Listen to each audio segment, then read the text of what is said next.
Hala ka, isa na namang foreigner na iniwan ng Pilipina. Siguro, kinuha niya na ang kanyang pira.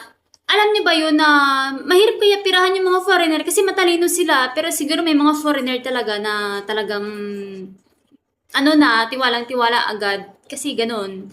Usually pag mga American. Pero depende. Pero yun nga, ba't mo siya pinapunta ng Pilipinas kung hindi naman pala siya aasawahin? Or hindi mo naman pala siya iingatan? You know? Ang dami kaya ngayon Filipina na naghahanap ng mga foreigner. Tapos marami pang nahirapan talaga sila. Sobrang hirap maghanap ngayon ng totoong tao. Bihira yung taong magseryoso at imi-meet up ka talaga sa Pilipinas. Kasi talagang pinag-ipunan nila talagang pinagplanuhan talaga nila yan. Hindi sila basta-basta nakikipag-meet.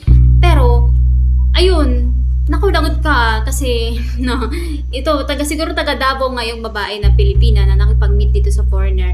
Pero, matakot ka sa karma kasi sabi sa Matthew 7 verse 12, if you wish that what others would do to you, do also to them. So, mahirap. Gusto mong gawin nila sa'yo, gawin mo rin sa iba. Pero ito ba yung gusto mong gawin ng iba sa'yo? Bakit ganun? Bakit ka ganito? Alam mo yung maraming tanong, pero sa dami-dami kasi talaga naghahanap ng foreigner. Alam mo yun, tapos marami ring foreigner naghahanap ng Pilipina, lalo ngayon, usong-uso na ngayon kasi nakakisunod sila sa trend, lalo dito sa TikTok. Ang dami nating nakikitang may mga afam dito.